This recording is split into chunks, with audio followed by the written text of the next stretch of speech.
Educação à distância, mudando realidades. A pós-graduação em Gestão de Educação à Distância e o Grupo de Pesquisa em Educação à Distância do IFRO, Campus Porto Velho, Zona Norte, apresentam o programa Zona de Conexão. Entrevistas com professores, pesquisadores em EAD, trazendo seus mais recentes estudos. Nas terças-feiras, às 19 horas, com transmissão ao vivo no canal do YouTube. IFRO, Campus Porto Velho, Zona Norte, EAD. Assista e participe fazendo perguntas no chat.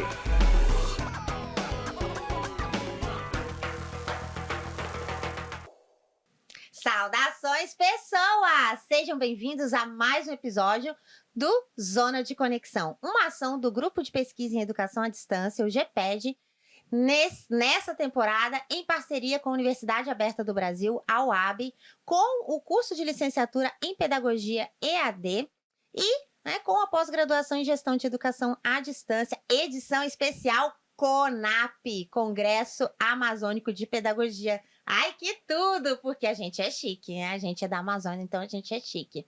Essa temporada é a temporada especial CONAP e esse episódio 6, a gente tá falando que tá tudo especial, é porque é tudo especial mesmo. É episódio 6, com uma pessoa, gente, você olha pra ela, ela tá te acolhendo, ela tá te abraçando. Então, se prepara.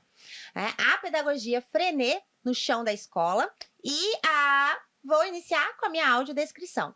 Eu sou a professora Anabela Barbosa, estamos juntinhos nessa jornada. Sou professora aqui do Instituto Federal de Educação, Ciência e Tecnologia de Rondônia, o IFRO, no campus Porto Velho, Zona Norte. Tenho 43 anos, 1,64 m, de salto eu fico mais alta e mais bonita também. Bom, tenho cabelos pretos, lisos, na altura do ombro, olhos pretos, cor parda. Estou com um vestido bege com as estampas de folha amarronzadas e terracota. Estou sentada em uma cadeira próxima a uma mesa com a cor amarronzada, amadeirada, aqui nos estúdios do campus. Ao fundo tem a nossa tela interativa com a logo do Zona de Conexão e o meu sinal para a comunidade surda é Anabela. Comigo, é claro, essa pessoa maravilhosa, Samuel.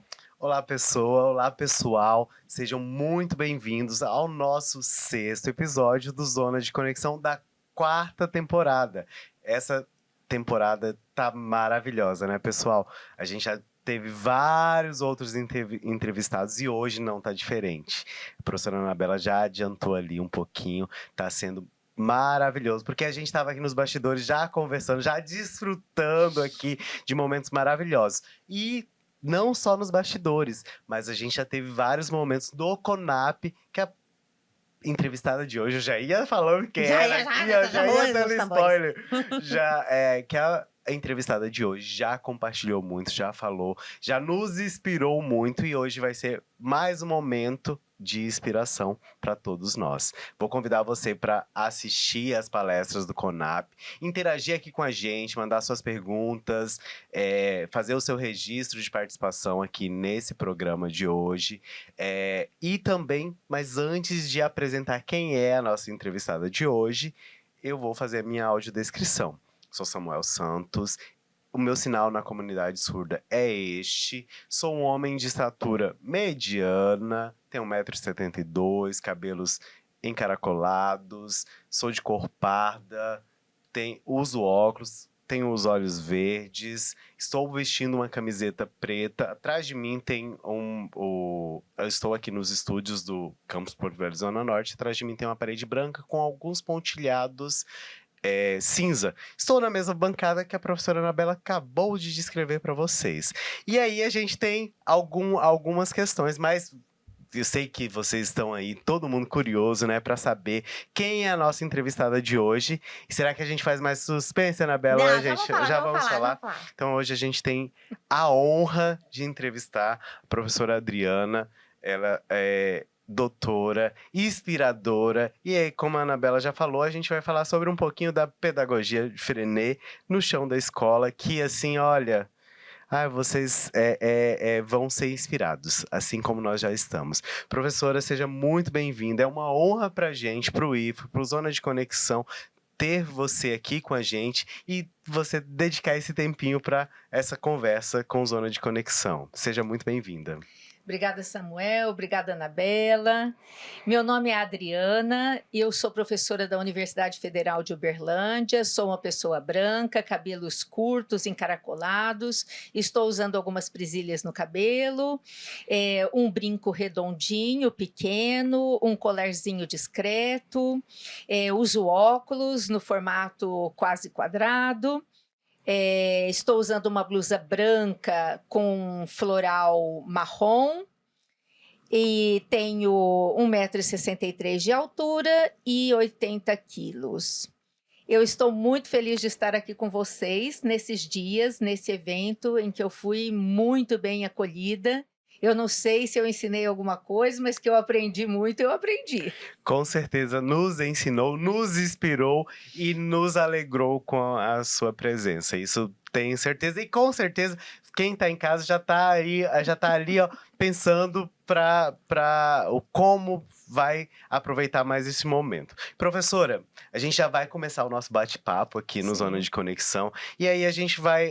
todo herói, ele tem um começo. E eu gostaria que a senhora contasse pra gente a sua trajetória formativa, de onde fala o pesquisador, de onde fala a professora Adriana, os momentos aí que levou a senhora ao encontro com a educação. Comente um pouquinho pra gente aí, de forma... A gente sabe que é uma história longa e de bastante dedicação, mas de forma resumida, comente pra gente, para que quem está nos assistindo conheça quem é a professora Adriana.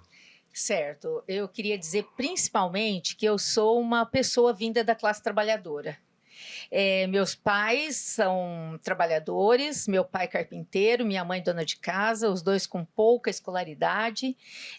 Somos 5 irmãos, eu a única formada no ensino superior. Então foi uma caminhada, uma longa trajetória, e toda a minha trajetória foi construída na escola pública. Então, eu estudei desde o ensino... Na minha época não tinha a obrigatoriedade de frequentar a educação infantil. Então, eu comecei no ensino fundamental 1 e fui para o ensino médio em escola pública. Me formei professora de filosofia, depois de pedagogia, depois o mestrado e o doutorado em educação, depois o pós-doutorado, tudo isso pela escola pública. Então, eu tenho uma paixão muito grande pela escola pública, porque foi a escola pública que me fez quem eu sou hoje. Se hoje eu tenho alguma coisa a contribuir, essa contribuição tem que retornar para o ensino público. Então, minha trajetória é essa, de uma criança pobre que conseguiu estudar porque o Estado conseguiu oferecer estudo. Ai, que lindo, né? A gente, enquanto professor de escola pública, não é porque o Instituto Federal é uma instituição pública, uma instituição de educação pública, a gente fica emocionado, porque apesar de todas as críticas que a escola ainda recebe, que não sejamos, né, levianos, é claro que precisa de muitas melhorias, inclusive é o tema do CONAP, né, educação, inclusão, inovação e qualidade no ensino, mas a gente fica muito feliz da escola pública oportunizar para quem mais precisa essa transformação de vidas, essa transformação de realidade. Eu fico encantada com você, pessoa. Gente, não dá vontade de morder, apertar, levar para casa, né? Fazer igual a música. Professora Adriana, você é uma inspiração para nós, é uma inspiração, seus trabalhos, suas pesquisas, seus livros. E como nossa inspiração, a gente sabe que a gente passa por algumas provações ao longo da nossa história. Quais foram as maiores provações você, enquanto estudante de instituição pública, pesquisadora, quais foram as maiores provações que você enfrentou nessa jornada, as maiores dificuldades durante essa trajetória de se tornar professora, pesquisadora de educação daqui a pouquinho vai falar também da pedagogia de Freinet? Olha, eu acho que o mais difícil foi conciliar trabalho com estudo. Isso foi a dificuldade que acho que todos os estudantes têm, também foi a minha. E eu gostava muito de estudar e sempre gostei, mas eu precisava trabalhar. Então, como criança, né, enquanto criança e adolescente, eu estudei de manhã, eu fiz magistério, e à noite eu fiz um curso técnico de açúcar e álcool. Olha só por quê. Porque quando eu escolhi ser professora, porque eu escolhi ser professora desde criancinha. O seu chamado, então, foi... Foi na segunda série, segundo ano, né, a antiga segunda série, quando eu tive uma professora fantástica e eu queria ser essa professora. A dona Licinha? A sabe dona a história? Eunice. Não, é que tem, né, tem um conto, né, da dona Licinha, Sim. que inspira a gente. Então, a sua dona Licinha foi a dona Eunice. Exatamente, com quem eu mantive relações até o finalzinho da vida dela. Isso foi muito bonito. E, bom, aí eu estudava de manhã, como eu falei, só que quando a gente escolhia magistério, a gente sofria muito bullying na escola, porque diziam assim, quem vai para o magistério é porque é burro em matemática, em física, em química. Aí eu pensava, não, eu não sou burro em matemática, física, que eu quero estudar isso daí também, né?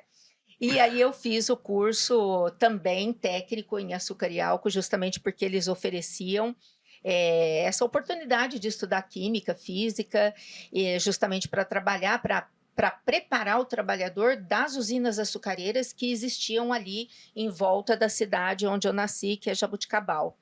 Mas, ao mesmo tempo, eu trabalhei à tarde também, num convento carmelita, ajudando como auxiliar de enfermagem.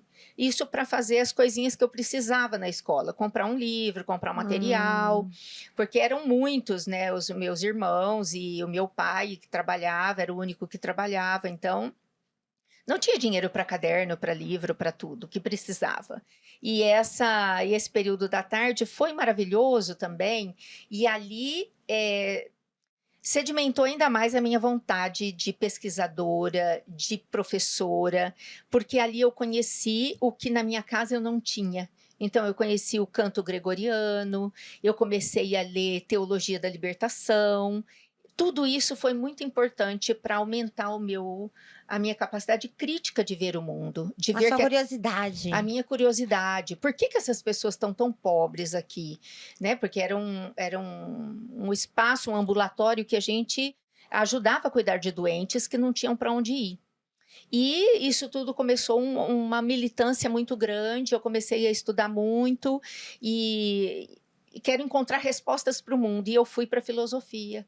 Então, a minha primeira opção foi filosofia. Eu fiz o curso de filosofia, e aqui eu falo muito abertamente a todos que estão nos ouvindo. Eu pensava, meu Deus, como que eu vou sobreviver dando aula de filosofia? Porque era muito pouco na grade a quantidade de aulas. Não, nossa, nem fala, né? Porque nós estamos não vamos nem entrar no mérito, né? Porque senão a gente vai ter mais uns 4 ou 5 episódios só sobre isso. Só sobre isso, chorando todos eles, né? E aí eu disse, bom, foi ótimo, tudo maravilhoso, mas eu vou para o mestrado em educação. E quando eu fiz a primeira prova, eu não passei, lógico, eu não sabia responder nada sobre educação. Meu mundo era filosofia moderna, que era o que eu tinha escolhido estudar. E eu falei, bom, então se eu não sei, eu vou voltar e vou fazer a graduação de pedagogia. Eu fiz a graduação em pedagogia. Então, aí sim, entrei no mestrado em educação e doutorado em educação, mas o que foi fundamental nesse movimento todo é que eu escolhi justamente a área da filosofia da linguagem, porque filosofia com a sua formação de coração. Exatamente, minha primeira formação de coração, que eu não podia deixar de lado, ela sempre me acompanha. E fui para a filosofia, a filosofia da linguagem me levou a pesquisar os atos de ler e escrever, que foi o meu mestrado sobre leitura de jornal com crianças do ensino fundamental, e também no doutorado a leitura de jornal digital com as crianças do ensino fundamental. E tudo isso foi muito importante para o desenvolvimento da pesquisa nessa área da leitura e da escrita. Mais para frente é que, estudando os filósofos da linguagem, estudando os psicólogos que estavam dentro do paradigma que eu acredito, o paradigma dialético de pesquisa. Escolhi Vygotsky como o psicólogo que embasava as minhas pesquisas. E depois um dia eu pensei assim, gente, tá tudo muito bom, mas eu tenho um filósofo da linguagem, eu tenho um psicólogo, mas cadê o meu pedagogo? Eu quero, porque eu trabalho com metodologia. Ai, eu acho que eu vou fazer até uma brincadeira. Gente, será que vocês conseguem descobrir qual é o pedagogo da professora Adriana? Ai, são os tambores. Escrevam aí no chat. Escrevam aí no chat, escrevam aí no chat. Boa, escrevam aí no chat. Quem vocês acham que é o pedagogo inspirador, né, um dos mentores da professora Adriana? Conta. Precisava ser o Freinet, Célestin Freinet, um francês. Ele não podia ser nenhum outro que não fosse aquele que tomasse como base os princípios da metodologia dialética de pesquisa. E o Freinet é isso, o Freinet sempre foi um cara socialista, um cara ligado aos movimentos sociais, um cara que escreveu um livro que chama A Escola do Povo. Então, ele não pensou em fazer uma escola para o povo, mas em deixar o legado de uma escola do povo, em que o povo ajudasse na construção dessa pedagogia. E assim foi feito, porque ele criou um movimento maravilhoso, uma cooperativa de professores, e o movimento existe até hoje, a cooperativa existe até hoje. O Freinet nasceu em 1896 e morreu em 1966, com 70 gente, anos. Ela é tiete dele, eu vou confessar aqui que dá pra perceber, né, Samuel, que ela é tiete. Ai, acho que eu sei quase tudo, viu? Mas tem ainda tem pôster na parede. Ainda preciso ler muito, porque o cara escreveu demais. E nós temos no Brasil muito pouca coisa traduzida por ele, escrita por ele, traduzida por nós. Poucas obras traduzidas dele. Isso, muitas exatamente. obras escritas sobre mas ele. As traduzidas dele são poucas, realmente. Exatamente. Então, a gente precisa resgatar esse material. É um material francês. Tem muita coisa aberta em sites franceses. Tem um site maravilhoso que se chama Amigos de Freinet, onde a gente encontra muito material produzido para jornal, brochuras. Brochuras, os franceses chamam aqueles livros fininhos, pequenininhos, que tem um tema específico. E depois ele escreveu grandes obras, grossas, assim, de peso, que a gente tem que ler mais de uma vez para entender, como é o caso do Ensaio de Psicologia Sensível, volume 1 e volume 2, que para mim é um dos livros, uma das obras mais difíceis de ler do Freinet. Mas ele é um cara muito completo. E justamente completo porque era um erudito, estudava muito, mas ele praticava o que ele estudava. Então, ele lia autores e pensava, acho que dá para a gente fazer desse jeito, vou testar. Testava no chão da escola e, a partir do que vinha daquela prática feita com os alunos, ele reconfigurava a prática que ele pretendia mesmo como moldar como a mais democrática, a que favorecesse a livre expressão e a que tivesse principalmente o trabalho como eixo norteador. Porque para o Freinet, assim como para Marx, é o trabalho que transforma o homem. Então, o trabalho, evidentemente, criativo e produtivo, não o trabalho alienado, feito para reprodução. Exatamente. Então, o Freinet entrou na minha vida por conta disso. Que eu descobri que eu não podia ficar no âmbito, eu não podia ser uma professora da pedagogia e, dentro das minhas pesquisas, não ter um pedagogo de escolha. Uau! É inspiração. Nossa, inspiração, não tem outra palavra para dizer. E o legal da gente ter essa oportunidade aqui no Zona de Conexão, que nós já temos em todas as temporadas, mas é de compartilhar inspirações mesmo, compartilhar vivências. E eu tava aqui pensando, professora, para a senhora contar um pouquinho pra gente, a senhora já falou da sua trajetória, de como chegou na pedagogia, de como chegou, foi para a filosofia, foi para o magistério, mas num curso técnico também. Mas, assim, algumas perguntas que às vezes a gente se faz. E às vezes, para quem ali já está tem no sangue educar, a educação, isso a gente pensa assim, será que é nato? A senhora já falou lá que na segunda série a senhora já escolheu, mas aí por que pesquisar, por que ensinar, por que disseminar os conhecimentos que a senhora tem? Porque, assim, é uma oportunidade, a senhora está aqui no CONAP, no Congresso Amazônico de Pedagogia, está dedicando um tempo riquíssimo aqui para a gente tá inspirando pessoas, e aí o que move aí a professora Adriana a realmente continuar pesquisando, continuar trazendo aí os conhecimentos para disseminar, assim como está fazendo aqui agora no Zona de Conexão. Eu acho que essa é uma pergunta legal, Samuel, porque eu não só estudo, eu não só pesquiso, mas eu milito. Eu acho que isso é muito importante. A gente precisa, além de estudar, nós pesquisadores, né, eu me sinto uma pessoa privilegiada. Eu já trabalhei em outras áreas do ensino, no ensino da educação infantil, no ensino fundamental 1, depois prestei meu concurso para a Universidade Federal de Uberlândia, e ali na universidade a situação é outra. A gente tem uma carga horária de aulas que possibilita a gente desenvolver pesquisas, que possibilita a gente desenvolver extensão. Então foi uma virada na minha vida profissional e na minha vida pessoal, entrar na Universidade Federal, porque eu tive tempo de fazer as pesquisas que eu queria fazer, de colocar em prática com os alunos aquilo que eu estava estudando.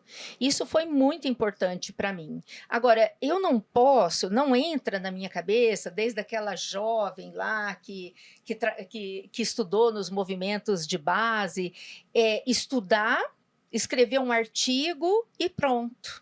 Eu preciso levar mais que um artigo para a população. Eu preciso estar com eles no mesmo lugar onde eles estão. E no meu caso, na comunidade dos professores. Porque tem muitos professores que estão na sala de aula e não estão mais acreditando nisso. E não estão suportando mais esse ensino tradicional, essas amarras que a gente tem. O novo ensino tradicional, né? Como a gente diz, a embalagem nova e a mercadoria antiga, né? Só muda a casca, gente, não muda mais nada. Então, o que eu penso? Eu acho que só escrever o texto, só escrever o artigo, só produzir o livro, isso é muito importante, as pessoas precisam ler, precisam estudar. Mas elas precisam também de alguém para conversar sobre o que elas estão lendo. E depois de conversar sobre o que estão lendo, elas precisam praticar aquilo. Praticar não no sentido de... Porque o texto acadêmico ele não oferece uma receita de bolo, mas ele oferece ideias para que você possa fazer uma reflexão. Princípios. E desses princípios, você pensar uma prática pedagógica que esteja vinculada a esses princípios. Só que essa ponte entre o que está escrito e o que eu vou fazer, esses princípios e como esses princípios podem se materializar numa prática pedagógica, às vezes eu não consigo fazer sozinha, às vezes eu preciso que o pesquisador me dê a mão e esteja comigo lá no chão da escola. Então, é por isso que eu digo que a minha prática também é militante, é também estar onde o professor está. E por isso eu dou muitíssimo valor à extensão, porque na extensão eu posso fazer isso. Consegue chegar. Será que eu respondi tua pergunta, Samuel? Será? Coloca aí, gente. Se não respondeu, vocês perguntam de novo aí no chat. Não, mas é importante. E a extensão, ela proporciona na universidade, no mundo acadêmico, que não fique só ali dentro da academia, que você contribua com a sociedade de uma forma que seja realmente, olha, eu vou lá, conheço a realidade, penso junto com aquela comunidade para colaborar de alguma forma com a necessidade que foi verificada lá por meio da pesquisa, e aí acaba tendo essa integração entre ensino, pesquisa e extensão, porque às vezes a gente já comentou em outros episódios, a gente coloca uma distância tão grande entre ensino, pesquisa e extensão, e na realidade eles se complementam, eles acabam deixando tornando com sentido tanto o ensino, quanto a extensão, quanto a pesquisa.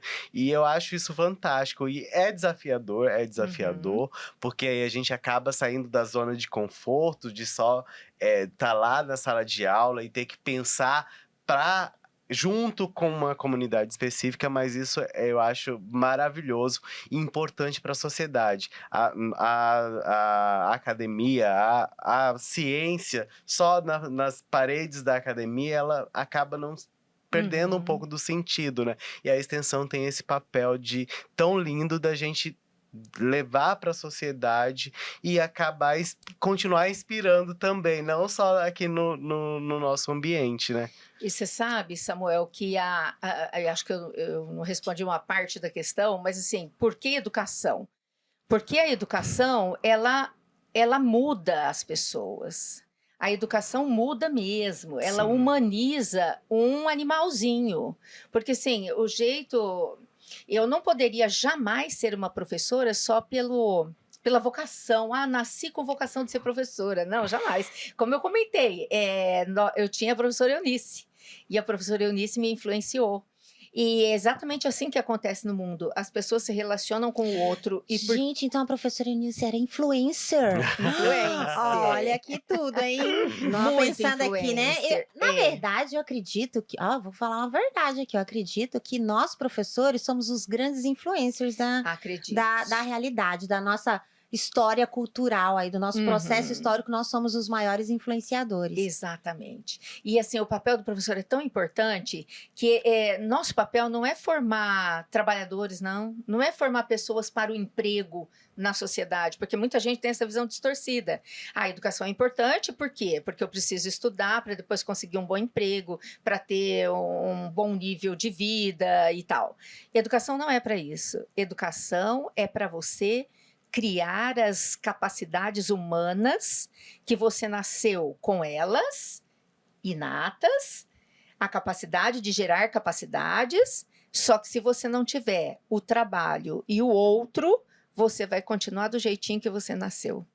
Então, é para além de trabalhar para arrumar um emprego, a educação é para a emancipação do homem. Transformar o espaço em algo melhor para todos. Não só para si, para todos. Exatamente. E aí eu tenho uma pergunta que vai casar, obviamente, com inclusive as suas pesquisas do título de um dos, tá, gente? De um dos livros, inclusive.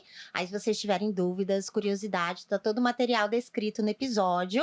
Então, acesse os links, os contatos da professora Adriana aí para vocês estabelecerem outras conexões, claro, tá? Então, um dos livros que é Dialogando com a Pedagogia, né? Diálogos com a Pedagogia de Freinet, que inclusive você tem um capítulo, né, além da organização toda, que vai falar da imprensa, da escola, da linguagem, né, do trabalhar com a linguagem e no chão da escola, né, do trabalhar ali a partir da escola. Como essa experiência nessa jornada possibilitou esse processo de transformação que você está aqui encantando a gente com a sua linguagem? Olha, esse livro que você menciona é o de capinha vermelha. Ele é uma coleção. Ele é uma coleção. Foi muito lindo esse trabalho. Foi um trabalho coletivo junto com outras professoras frenetianas, grande parte delas de Campinas, de uma escola estadual, que desenvolve um trabalho muito bonito lá de pedagogia Freinet. E esse livro conta um pouco justamente de como é a prática dessas professoras frenetianas no chão da escola. São 3 volumes, o primeiro deles é um pouco mais teórico, sobre as bases, inclusive, mais denso. Exige umas 2 leituras para você. Exige em algumas circunstâncias ali, em alguns textos. Depois esse daí, que é justamente falando sobre a prática, e depois tem o azulzinho, que tem uma crônica, cada capítulo é uma crônica do Freinet, lá dos anos passados, e depois uma crônica dos professores, uma crônica que conversa com a crônica do passado. Muito interessante inclusive, esse material. Inclusive, é um dos poucos daqueles que a gente estava falando que tem textos do Freinet. Do Freinet, isso, exatamente. Diretamente do Freinet. Isso foi um material muito legal. Então, essa prática da escrita do chão da escola, né, como fazer a escola mudar, O Freinet tinha ele tinha um posicionamento político, então ele teve grandes lutas lá na França. Ele encampou um movimento chamado 25 alunos por classe, porque a França tinha salas superlotadas, como nós temos agora também aqui no Brasil. Então, 25 alunos por classe, hoje ainda existe isso lá, foi uma luta conquistada por ele e pelo conjunto dos cooperados, né, da cooperativa que ele organizou, que ele fundou. E depois ele tem um outro movimento que abaixo os manuais escolares. Esse ele não conseguiu, evidentemente, a França continua com os materiais escolares, exceto as escolas Freinet, mas para um professor frenetiano, e as pesquisas que eu já desenvolvi, todas elas mostram muito isso. Isso é comprovado. Se você não tem o material didático, o enunciado concreto é aquele que vem do aluno. Então, o aluno vai dizer o que nós vamos escrever na aula de português. Existe uma ferramenta frenetiana chamada texto livre, e esse texto livre é que traz o material todos os dias, há uma roda de texto livre, os alunos espontaneamente leem seus textos, os textos produzidos, e aí se elege um dos textos para começar a estudar. No caso, ele estudava o francês e nós aqui estudamos o português. Isso é um avanço para o ensino da língua, para a produção de texto com autoria inimaginável. Mas, infelizmente, os professores... Porque é real, vem do aluno, é concreto. É significativo. É significativo. E eu costumo dizer assim, para a área de matemática, todo mundo acredita que é possível, que tem que usar o concreto, que tem que levar o material dourado, que tem que levar as tampinhas e os feijões. Que na linguagem, não. A linguagem, o que é o concreto? É o enunciado que sai da boca da criança. E não aquele texto do livro didático que não tem nada a ver com a vida dela. Então, ela não sente nenhum interesse em ver aquilo. Ela não sente o interesse em copiar. Agora, quando eu vejo o meu texto eleito na lousa, e depois eu sei que esse texto vai circular para algum leitor, aí é diferente. Então, aí a gente organiza, a classe ajuda. Daí a importância do jornal, né? Da correspondência. Da correspondência. Isso. E talvez a gente poderia até aí colocar na era do conectivismo que nós estamos, né? Da tecnologia, do post, né? Para turmas até maiores, né? Da mensagem de texto. Então, a gente poderia fazer essa adaptação para o mundo da tecnologia que nós vivemos, né? Conectados. Você tocou num ponto essencial da pedagogia Freinet. Não tem como produzir texto na pedagogia Freinet se não for para o outro. E não existe pedagogia Freinet se as mídias sociais não estiverem dentro da sala de aula. Porque o cara era o cara que... se a sociedade estava usando máquinas filmadoras, né? Então, na cooperativa de professores, eles compraram uma filmadora para fazer com que as crianças aprendessem a fazer filmes. Tinha gravador na época, então tinha um gravador na cooperativa. Porque não dá para o professor comprar tudo. Mas se a cooperativa compra, então, essa semana tal professor precisa usar, na outra semana tal professor precisa usar. As condições hoje melhoraram muito para os professores, mas ainda assim há uma resistência muito grande de trazer a vida e as ferramentas da vida para dentro da sala de aula. Isso é triste, viu? Infelizmente. Olha, nossa, que reflexões maravilhosas e que despertar a essa nossa conversa a senhora tem inspirado, assim como já tem inspirado no CONAP, né, várias vezes. Eu fui olhar aqui o nosso tempo, foi por a gente passaria mais horas. Mas assim, a gente já precisa encaminhar aí para finalização. A gente teria muitas outras perguntas aqui, mas de antemão, professora, eu gostaria de agradecer por, além não ficar só nos estudos, mas de socializar isso e socializar aqui com a gente, ter vindo aqui para Porto Velho, ter vindo sentir o calorzinho de Porto Velho, Oh, vivenciar aqui a região amazônica, isso é muito importante para a gente. A gente usa os textos da senhora aqui na licenciatura em pedagogia para os nossos alunos e é muito importante, e também para informações aqui do campus, a gente usa nos encontros pedagógicos, isso é muito importante. E aí, só para a gente já caminhar para o final, a senhora já compartilhou várias vivências. Na reflexão aí da professora Adriana, depois de tantas batalhas, depois de tanta luta, a senhora já falou aqui que conduz como militante mesmo dessa ideia. Depois de tantas batalhas, qual é o tesouro, as conquistas que a senhora assim olha e fala, olha, isso é muito legal ter participado, ter vivenciado isso.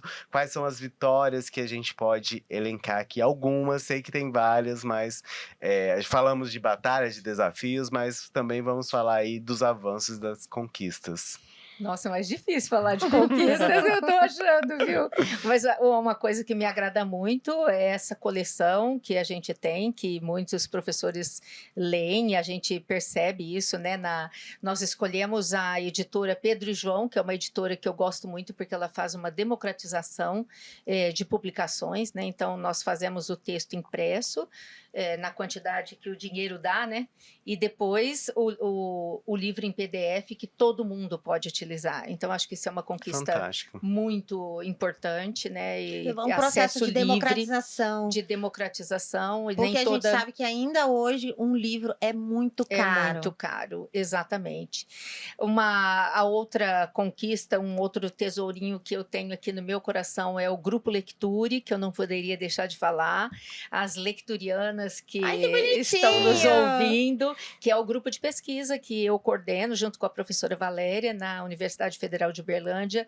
A gente já fez muita coisa linda, muito colóquio, muito artigo publicado, a gente tem um evento que a gente fala da mão ao pensamento, porque se a gente não fabrica com as mãos, seja ele o pensamento, ou seja ele o produto intelectual ou o produto físico, né, a gente não acredita que a gente se aproprie do conhecimento. Então, tem muita coisa bonita que o Lecture faz. E um último tesourinho que está se construindo agora é que eu resolvi, deixei de ter vergonha, timidez, e resolvi publicar alguns livros de literatura infantil. Olha que maravilha! Então, vai sair o terceiro livro, e eu dei o nome a esses livros, né? Eu criei uma coleção, antes de começar a publicar, que chama Criança de Pé no Chão. Porque nós temos na literatura, normalmente, as pessoas que escrevem livros de literatura, elas tiveram uma educação já desde cedo muito facilitada. Então, ela vem da burguesia. Então, ela escreve porque a literatura parte do cotidiano. Então, muitos livros de literatura infantil partem de um contexto muito burguês. E a história da criança pobre não aparece. Uma casa muito bonita. Uma casa muito bonita. Uma família supostamente estruturada. Os brinquedinhos. Exatamente. E tudo mais. Então, essa coleção Criança de Pé no Chão é uma criança pobre, as histórias variam, né? Filhos e filhas de trabalhadores, que qualquer criança que pegar o livro vai falar assim, já vivi isso, que legal. Olha, assim, sou eu! Isso aqui tem na minha casa. Meu pai fez assim. Então, eu queria muito entrar nisso, né? Porque eu estudo e dou aula sobre literatura infantil também. E aí, nessa minha angústia de nunca encontrar, aliás, uma outra luta importante também em relação à literatura é a gente fazer com que isso precisa acontecer urgente. Os indígenas precisam produzir as suas histórias. Os ribeirinhos precisam escrever as suas histórias. Não pode ser alguém que ouviu a história, escrever a história. Então, lugar de fala. Lugar de fala. Isso é importantíssimo, porque a cultura fica ali, né? Isso é tão legal, e já vou aproveitar, chamar você que está assistindo esse episódio, nosso segundo episódio dessa temporada, tem uma autora que ela escreve, é uma autora da Amazônia, escrevendo na Amazônia, então é da literatura infantil. conectando aí com esse episódio, isso é fantástico. Uma conexão Convido você a maravilhosa. voltar em alguns episódios e Se assistir você não também. assistiu, né, pra gente tirar do ar, é 2. E eu acho que eu já até sei quem é, viu? Que bom, isso é muito Bota aí bom. episódio 2, que o Samuel já deu dica aí. Muito bom. A gente tem uma pergunta aqui, o professor Adriana, para fazer. Naquela linha da pesquisa, da extensão. Por que, na sua perspectiva, a pedagogia Freinet ainda não chegou na escola? Olha, não chegou na escola. E por que a escola, não a universidade, a escola não faz ensino, pesquisa e extensão? Menina, eu vou te responder por que isso não acontece. A resposta é fácil. Porque o sistema econômico global não quer. É por isso que não entra. Gente, isso é muito sério. Tudo que define o que a escola é hoje é o voto. Então, a gente sabe que a escola está sendo, desde lá da Comuna de Paris, nós sabemos que a escola foi feita para preparar o futuro trabalhador desse sistema neoliberal. Então, a pedagogia Freinet não é interessante para essa situação histórica que nós vivemos de exploração do trabalho humano. De cisão entre trabalho produtivo e lazer. Né? Nós, professores, eu acho que os professores, pelo menos os de ensino superior, que não tem a carga horária de aula e que pode fazer sua pesquisa, ele tem no seu trabalho um prazer, porque ele não cinde isso. Né? Então, aquilo que eu gosto de fazer, eu posso fazer. E o professor da educação básica, ele tem que trabalhar todos os períodos para ele só ter a necessidade básica atendida. Então, é muito difícil chegar na escola do ensino, da educação infantil, do ensino fundamental, do ensino médio, o professor pesquisador. Ele faz com muito sacrifício, como nós fizemos, né? Estudando, trabalhando durante o dia, fazendo o nosso mestrado, faltando, dando as faltas que a gente podia dar, né? Para cumprir alcançando isso só quando né, entra em um mestrado, em doutorado. Exatamente. Dentro das limitações do trabalho, como você está falando. Isso. Então, eu acho que é uma luta ainda, nós estamos engatinhando nessa luta, porque a primeira conquista é conscientizar o professor que ele está reproduzindo esse sistema perverso contra ele próprio. Porque o professor foi formado nessa escola, então ele também tem impregnado nele essa forma de agir da escolástica, do ensino tradicional.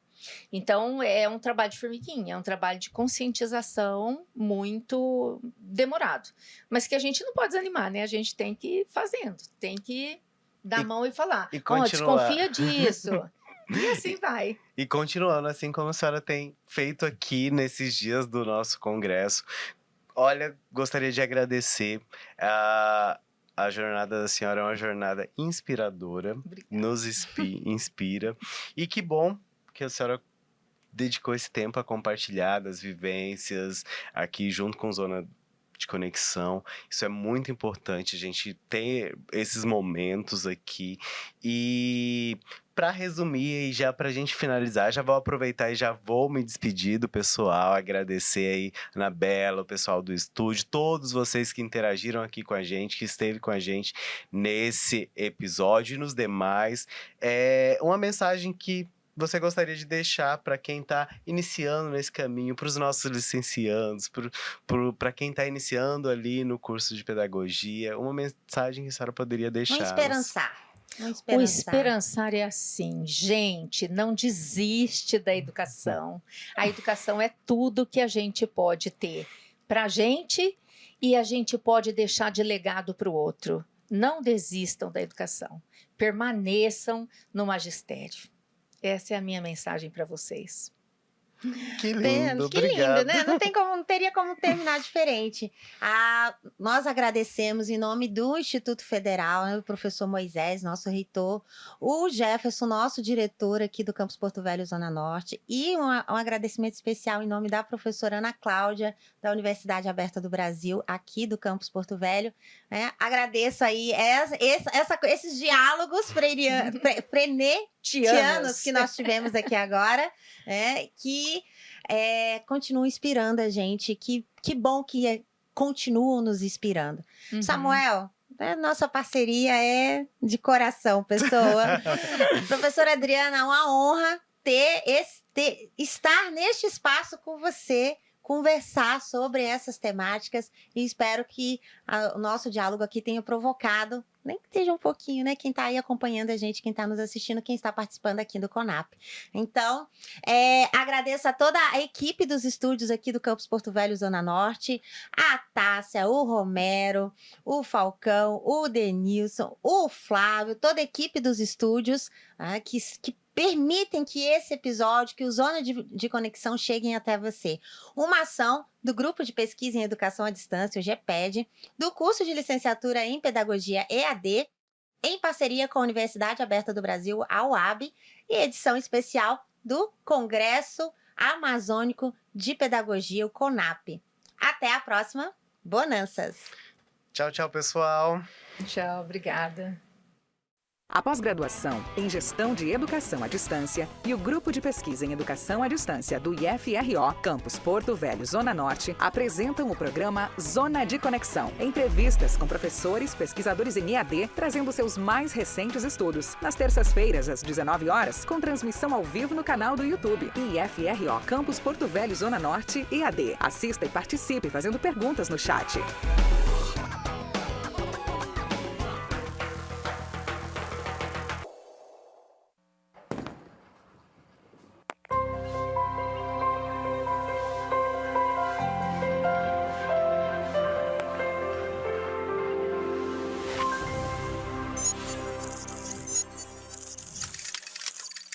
Educação à distância, mudando realidades.